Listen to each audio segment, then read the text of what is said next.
Assalamualaikum warahmatullahi wabarakatuh.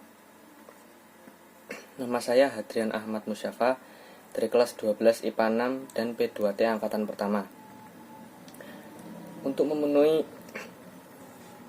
ujian praktik sejarah Indonesia, saya memilih tema pemerintahan Orde Baru untuk dipresentasikan.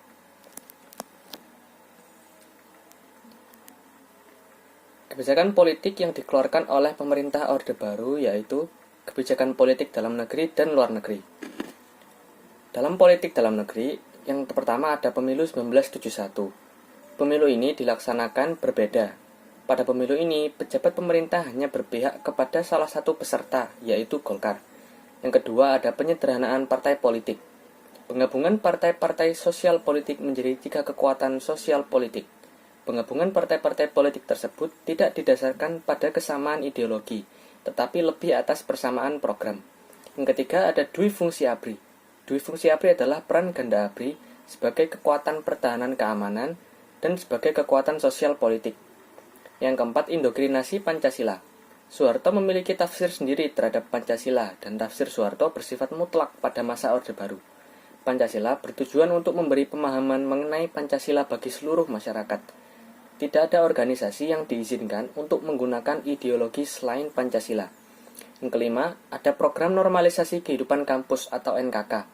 Pemerintah Orde Baru menerapkan kebijakan NKK untuk mengubah format organisasi kemahasiswaan dengan melarang mahasiswa terjun ke dalam politik praktis.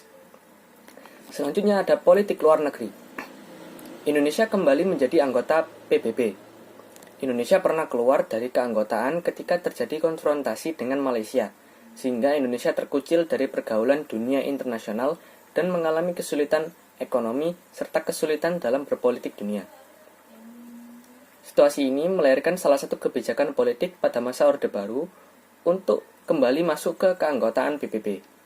Selanjutnya ada pemulihan hubungan politik dengan Malaysia dan Singapura, lalu pemutusan hubungan dengan Tiongkok. Pada waktu itu terjadi konfrontasi antara Indonesia dengan Malaysia dan Singapura. Untuk memulihkan hubungan diplomatik, dilakukan penandatanganan perjanjian. Pemutusan hubungan dengan Republik Rakyat Cina bertujuan menghilangkan paham komunis yang ada di Indonesia. Yang ketiga, memperkuat kerjasama regional dan internasional. Salah satunya adalah turut serta dalam pembangunan ASEAN dan mengirimkan kontingen Garuda dalam misi perdamaian. Yang selanjutnya, bergabungnya Timor Timur. Pergolakan di Timor Timur karena masih dalam jajahan Portugis terus terjadi dan menyebabkan beberapa pihak ingin bergabung dengan Indonesia. Yang pada akhirnya Presiden Soeharto lalu memutuskan penggabungan Timor Timur ke Indonesia dan menjadi provinsi ke-27. Selanjutnya ada ciri sistem politik pada masa Orde Baru. Yang pertama ada Dwi Fungsi ABRI, yaitu peran ganda ABRI sebagai kekuatan pertahanan keamanan dan sebagai kekuatan sosial politik. Yang selanjutnya ada konsep masa mengambang, yaitu Pancasila sebagai asas tunggal bagi seluruh partai politik dan organisasi massa atau ormas yang ada di Indonesia. Yang ketiga ada korporatasi negara, kelompok-kelompok masyarakat dari berbagai golongan dikooptisasi dan ditempatkan ke dalam wadah-wadah tunggal sebagai ormas kepanjangan tangan pemerintah. Selanjutnya ada sentralisasi pemerintahan.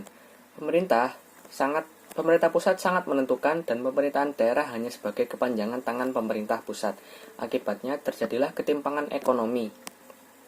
Yang kelima ada program bantuan luar negeri melalui lembaga IGGI, International Governmental Group for Indonesia. Pemerintah telah berhasil mengusahakan bantuan luar negeri. Selanjutnya ada sistem semi perwakilan. Sistem ini adalah sistem kepartaian dengan keterbatasan dalam menampung aspirasi masyarakat. Selanjutnya ada dampak menguatnya peran negara pada masa pemerintahan Orde Baru pada bidang politik. Yang pertama ada pemerintahan otoriter. Presiden mempunyai kekuasaan yang besar dalam mengatur jalannya pemerintahan. Selanjutnya ada dominasi Golkar. Golkar merupakan mesin politik pada masa Orde Baru yang paling diandalkan dalam menjadi satu-satunya kekuatan politik di Indonesia. Yang ketiga, pemerintahan yang sentralistis. Pemerintahan pusat sangat berpengaruh dan pemerintahan daerah tidak terlalu berpengaruh. Selanjutnya ada kehidupan ekonomi pada masa pemerintahan Orde Baru. Pemerintahan Orde Baru memiliki slogan yang menunjukkan fokus utama mereka dalam memberlakukan kebijakan ekonomi, yaitu trilogi pembangunan. Trilogi pembangunan berisi 1. Pemetaan pembangunan dan hasil-hasilnya menuju kepada terciptanya keadilan sosial bagi seluruh rakyat Indonesia.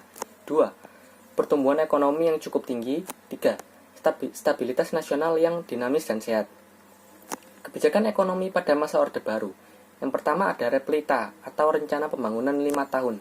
Adalah kebijakan Orde Baru dalam bidang ekonomi yang dimulai pada tahun 1969 sampai tahun 1994 yang bertujuan untuk meningkatkan sarana ekonomi, kegiatan ekonomi, serta kebutuhan sandang dan pangan. Yang 2, dengan melibatkan para teknokrat dari UI, Soeharto akhirnya memperoleh pinjaman dari negara-negara barat dari lembaga keuangan seperti IMF dan Bank Dunia. Yang ketiga, pemberlakuan Undang-Undang Penanaman Modal Asing (PMA) dan Penanaman Modal Dalam Negeri (PMDN). Dibuat untuk membuka perekonomian dan menggiatkan kembali dunia usaha swasta. Yang keempat, pemulihan di bidang ekonomi.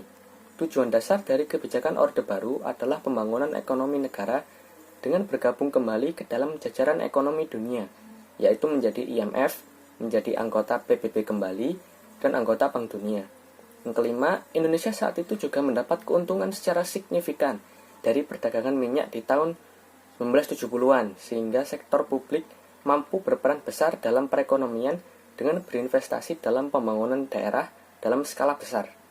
Yang keenam, berbagai tindakan untuk mendukung pertumbuhan ekonomi didorong oleh ekspor, seperti pembebasan bea cukai, termasuk impor dan pengurangan devaluasi rupiah.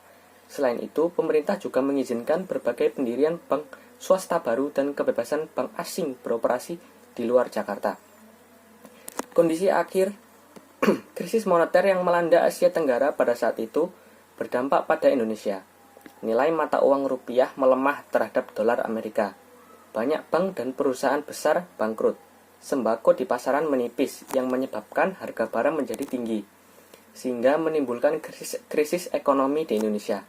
Anggapan bahwa rezim ini terbelit KKN juga menjadi faktor mahasiswa melakukan demonstrasi menuntut reformasi total.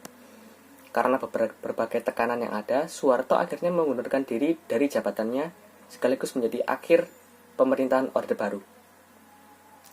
Sekian presentasi dari saya. Apabila ada kesalahan kata, saya mohon maaf. Wassalamualaikum warahmatullahi wabarakatuh.